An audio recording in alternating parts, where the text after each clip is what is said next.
Welcome to Progressive Short Takes. This is your host, Joe Firestone. What I want to talk about, in this one, I want to be a little more philosophical than usual. So this one is about the coming year and the next age. And it's based on an article by Thomas Neuberger, who you know I like as a commentator. And what I want to do with you is share some of his thoughts and some of my comments on them. So here's the article. It comes from Neuberger's blog. And the title of his article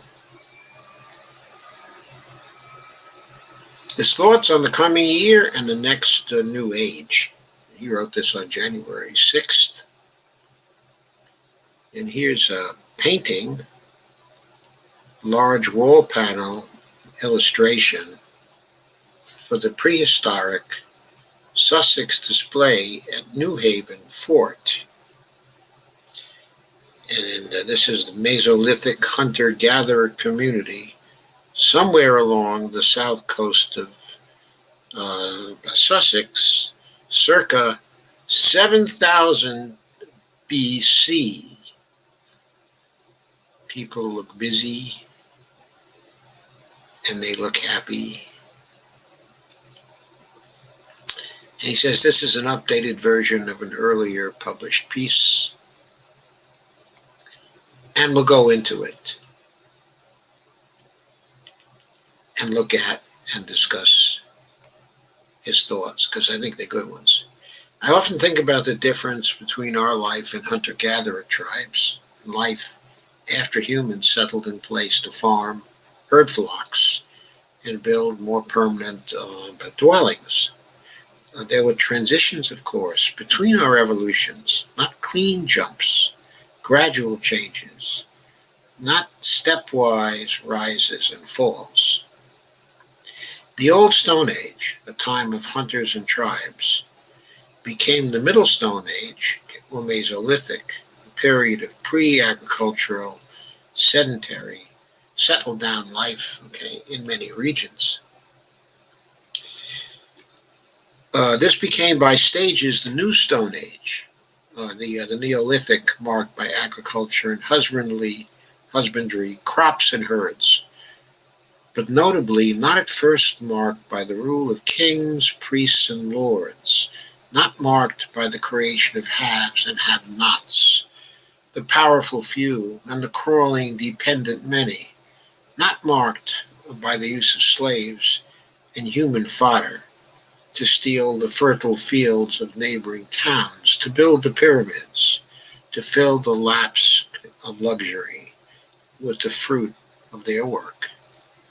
Depending on the place, perhaps 5,000 years passed in this happy middle period, after agriculture and before armies and serfs.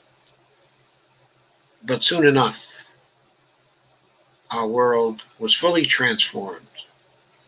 One can call what came next a system of kingdom and empire, or feudalism,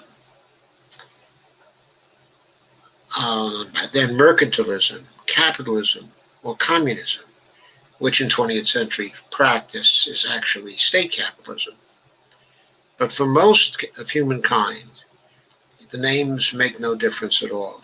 As the actor Richard Dreyfuss once described it, we live in a world where the powerful can rightly say, I and my kind will have our boot on the neck of you and your kind forever, unquote. And Madigan Morrison tweeted, I hate how people talk about sex work as, quote, selling your body, unquote, when all work under capitalism is exactly that. Corporations rent your mind for ideas, your body to do labor, your time to make them profit.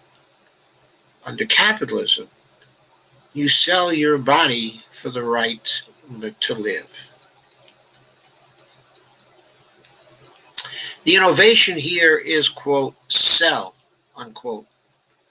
Under capitalism, the latest iteration of systematic inhumanity, one is allowed to sell oneself or die by choice in destitute, whereas before the, quote, sale, unquote, was not a choice. You were simply taken and used. I'm not sure a day has passed since the late Neolithic when this was not the case. Not a day when a small minority of our species was not fed and bathed in riches by all the rest, by those who used for their labor, who abused for the pleasure of others, forced into shallow, early graves, so the few could live in comfort outside their deeper ones for just a few years longer. I ponder all this in 2021, on the cusp of what may be the beginning of the end of our path as the new year dawns and the final age as well. Will we begin our descent soon with a sudden market like collapse that says the old stock prices will never be back?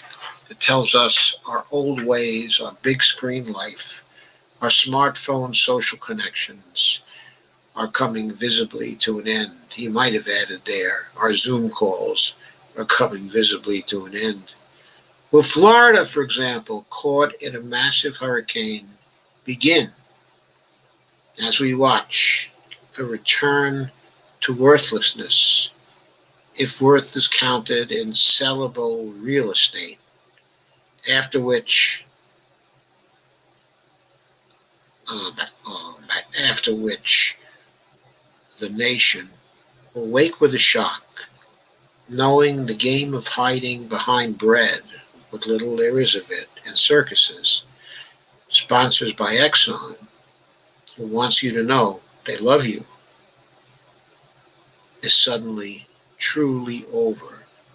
Or will we linger a while in this comfortable dream, trapped in the illusion that the wave that rises against us, the one we're ignoring, will never crash down because it hasn't yet? Are we hoping the delay will last till only our children are left to see its fall? That last is a horrible thought, I know, but it crosses the mind. Is this the generation that would rather save its leisure than save its offspring? It certainly looks that way. It's pointless to ask what will end our inhumanity long term.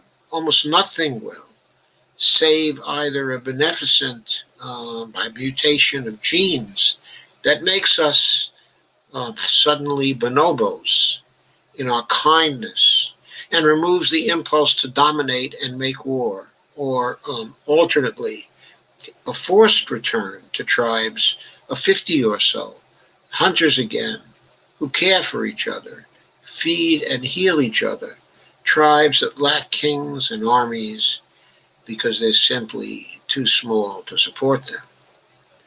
How about a short term answer, one that can serve today's portentous moment? Can the rich, our present oppressors, be made to stand down?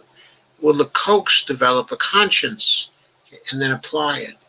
Will Jeff Bezos renounce his crown and break his kingdom, his little Amazon, into local stores that serve communities instead of his Sophoclean hubris, and then walk away? Will Nancy Pelosi discover inside herself something beside the will to sell her power to buy her place? Will someone elected to progressive office decide to disrupt the party instead of playing along in hopes their gains will somehow drown their losses, dancing like this till the band stops playing and leaves? Well, AOC, are you listening? How about you, Ilhan? How about you, Rashida?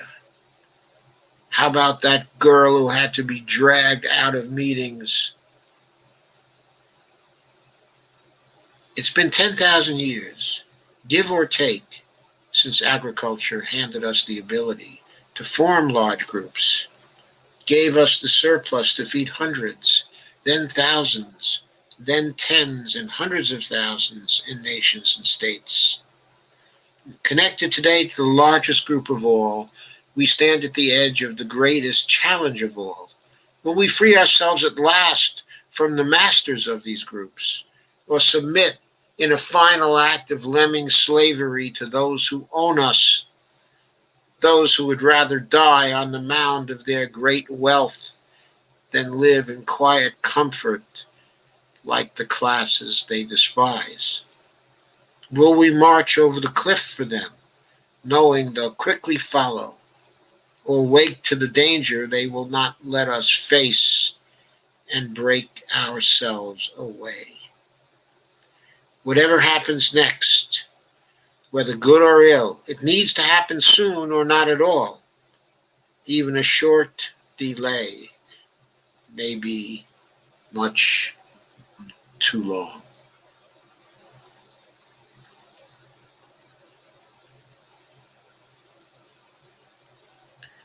So that's the way I am feeling too. Even a short delay may be much too long.